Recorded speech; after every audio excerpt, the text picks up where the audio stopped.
د ضلع پښین سرانانو پنډغالۍ کښې د توخي خیریه بنسټ له اړخه د کیمپ بېلابېلو ښوونځیو ماشومانو ته د ښوونځي توکي وبېشل شول چې په هغه کښې د ښوونځي کڅوړې، کتابچې، د سټیشنري توکي، د لوبو شیان او پټوګان شامل ول.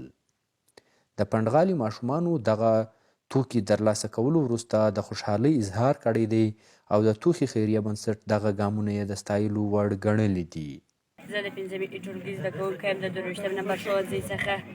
موږ مخکې داسې تنظیماتو دا شان نه درلودله. نن د توخي فاونډیشن لخوا څخه زموږ سره داسې مرسته وشوله، نو موږ د دوی ډېر منندوی یو.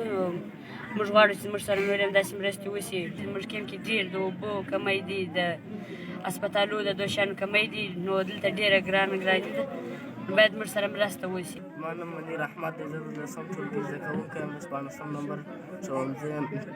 دغه کاپۍ او قلم او کتابچه ما ته د خیریه بنسټ لخوا راکړل شوی. زه ډېر خوشحاله یم. ښوونځي ته ځم، خپل درس به وایم. نو وختي کتابونه مو نه درلوده، د بکسه مو نه درلوده، قلمان مو نه درلوده. په دې هکله د پنډغالي مسؤل ظاهر پښتون څه داسې وایي. چیرمین صاحب ښاغلي شریف خان غلجي صاحب مننه کوم چې زما سره یې دلته په نویو سرانانو کې د افغان کډوالو ماشومانو ته د سکول یا د تعلیم دپاره وسولې مدد وکړي.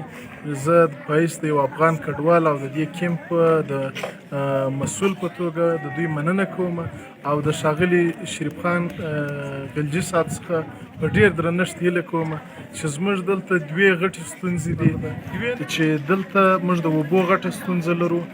دا ستونزې کې زموږ سره باید کومک وکړي او دلته موږ ته ټویل لان یا ټویل ووایي او دارنګه موږ د امبولانس ضرورت لرو پوه شولې په دې کې کومک را سره وکړي. او زما سره په دې کیمپ کې 1900 داسې کورنۍ شته چې د خدای څخه ما سوا بل هیڅ اسره نه لري د روزګار. نو که چیرې د هغو دپاره پوه شولې د ریشن بندوبست راته وکړي، نو زه د ښاغلي شریف خان غلجي صاحب څخه دا هیله او غوښتنه کوم. ستاسې ډېر غټ نوم دی په ټول بلوچستان په حال پاکستان کې. نو زموږ ستاسې څخه په ډېر درنښت دا هیله ده چې زموږ سره په دې اړوند باندې تاسې کومک وکړئ او زموږ د کیمپ لیدنه وکړئ چې زموږ کیمپ د کومو ستونزو سره لاس او ګریوان دی، چې خپل د سر په سترګو یې وګورئ او پر موږ باندې زړسوی وکړئ او زموږ په دغه کیمپ په ستونزو په حل کولو کې تاسې را سره مرستندوی شئ. مننه. د توخي خیریه بنسټ مسؤلین د خپلو نظرونو څرګندونې څه داسې کوي.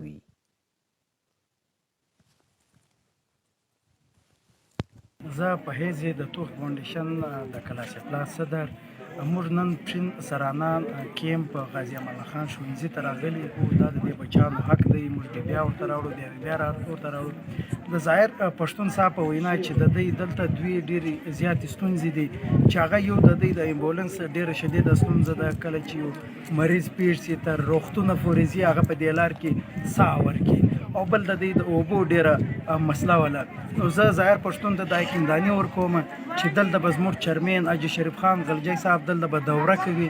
د ظاهر صاحب دی هم د دې کیمپ د امبولانس مسله به حل کوي او دوی ته به دلته ټوبیل ورویي، شمسیانې به ورکوي. دلته د اوبو ډېره مسله ده او د امبولانس ډېره مسله ده. ظاهر پښتون صاحب ته زه یقینداني ورکوم چې حاجي شریف خان غلجي صاحب هم راځي د دې کیمپ به دوره کوي چې هره مسله یې هغه به حل کوي. زما نوم سلطان مسرور دی، د توخي فاونډیشن ضلع کلاس اطلاع جنرال سکرټري یم. نن چې موږ کومې علاقې ته راغلي یو پښین سرانان، هغه ته موږ مختلف د سپورټ سامان او بستې وې دا ښوونځي ته راوړي دي زده کوونکو ته. زه محمد فضل کاکړ د ضلع کلاس اطلاع څخه د توخي فاونډیشن د لوبو غړی. موږ نن نیو سرانان ته راغلي یو چې کوم کیمپ دی په سرانانو کې. په هغه کې موږ د سپورټ له حوالې څخه بیډونه، فوټبال، بالونه او دغه رنګه د سټیشنري سامان راوړي دي.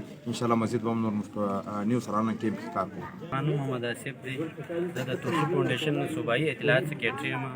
نو د فاونډیشن چیرمن چې کوم دی شریف خان دی، موږ د ایجوکیشن مهم شروع کړی دی. انشاءالله دا اول و سټارټ دی په سرانانو کې. کوم چې موږ د سپورټ سامان د دې سره سره بستې، پنسلان چې کوم شیان راوړي سټوډنټ ته، انشاءالله موږ به دا کار مخته نور هم کوو، مخته به هم دا کوشش جاري